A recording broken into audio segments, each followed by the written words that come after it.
Hello, I'm Joyce, studying BTech AIML. Today I'm going to talk about the topics that I have learned in Postback 101 course.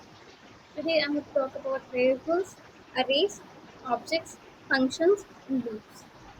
So the first one topic that speaking is variables. A variable is a named container that holds data in memory and allows you to use it throughout the program. The variables in JavaScript are dynamic, meaning their types can change as the program runs. JavaScript has three ways to declare variables: var, let, and const. Where var is function scope and let and const are block scope. Let and const are the preferred ways to declare variables as they prevent accidental redeclaration and offer better scope control. Variables are used in various purposes, and it is a useful and dynamic feature that we use in JavaScript.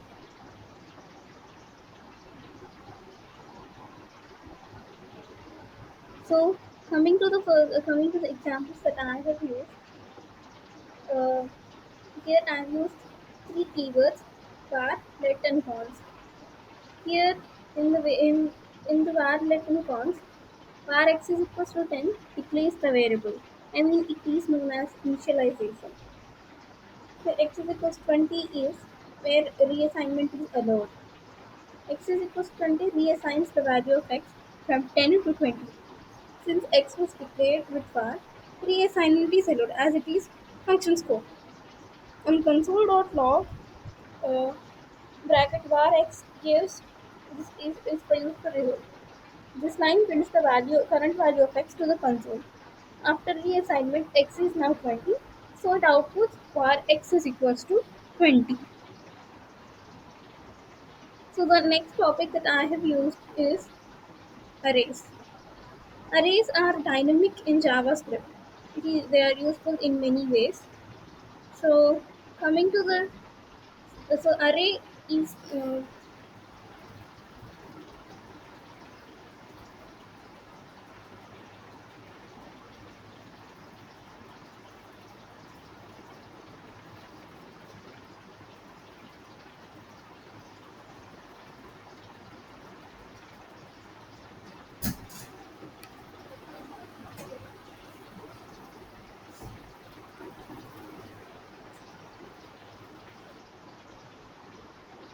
coming to the arrays topic. Array is a data structure used to store multiple values of any data type in a single variable. Arrays in JavaScript are dynamic, meaning their size can change as elements are added or removed. Arrays are indexed from starting from zero, so each element can be accessed by its position in the array.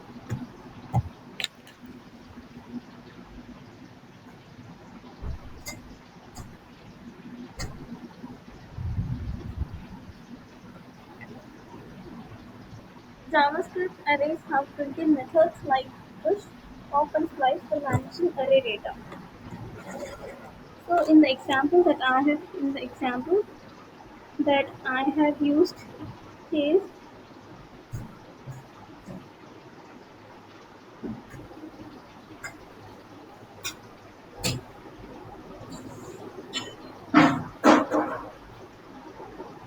let numbers 1 to 3. This line declares a variable number and initializes it with an array containing the values 1, 2, and 3. The next keyword allows numbers to be reassigned later if needed. Adding and modifying elements, numbers push 4. This line adds the value 4 to the end of the numbers array. The push method modifies the array in place, appending the new value. Number 0 is equal to 10 changes the first element to 10. So our console.log is used for the result. For the later result will be 10, 2, 3, 4.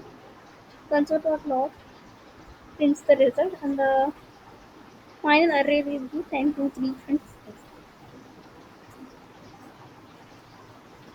So the next topic that I have used is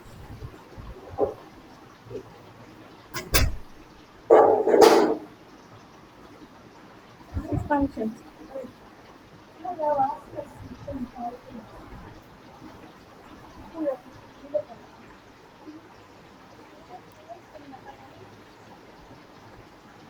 Functions is a block of code designed to perform a specific task when called or invoked. JavaScript functions can take parameters, inputs, and return a value or just execute code without returning anything. Functions can be declared using the function keyword.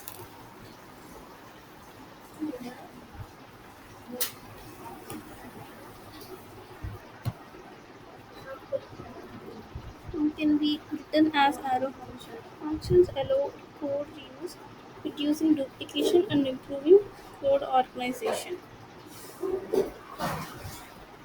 So in the example that I have used,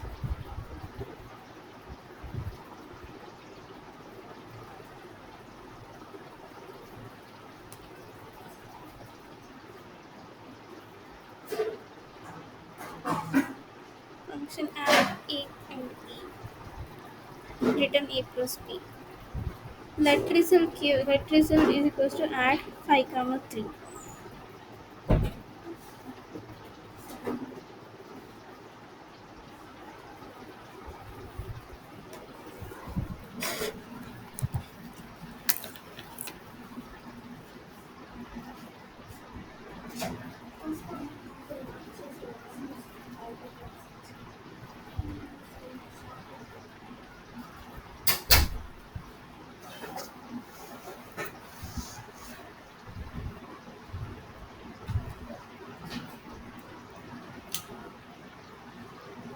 Here in the functions, function is nothing. Add is a method name and a and b are parameters. So it declares the function named add that takes parameters a and b. Written a plus b returns the result of adding a and b. Let result gives add five comma 3 calls the add function with the arguments 5 and 3. Then stores the result 8 in the result value. Console.log result prints the value of result which is 8. The next topic that I am going to talk about is objects. Objects are very useful in JavaScript, and an object in JavaScript is a collection of key value pairs where the keys are properties or methods, and the values can be data or functions. Objects allow you to group related data and functionalities, which helps model real-world entities in programming. JavaScript objects can dynamically have properties added, changed, or deleted during runtime. Methods in objects are functions that are stored as object properties, making them useful for manipulating object data. In the example that I have in the example that I have used for the objects, let person name Tara age 25 greet function console.log hello you. So for in this program code, let person declares an object person with three properties: name, age, and a method greet. So in this way, name defines the name property of the object with the value Joyce. Tara, age 25, greet function defines a method greet that logs a greeting message including the person's name. Console.log is used for printing, so it prints the name property of the object, which is Tara.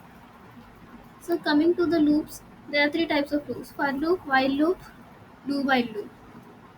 So in the for loop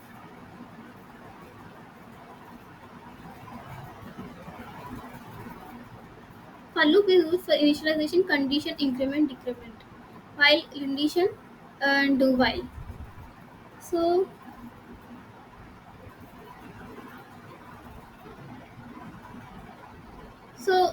function loops are used for unique purposes. Let j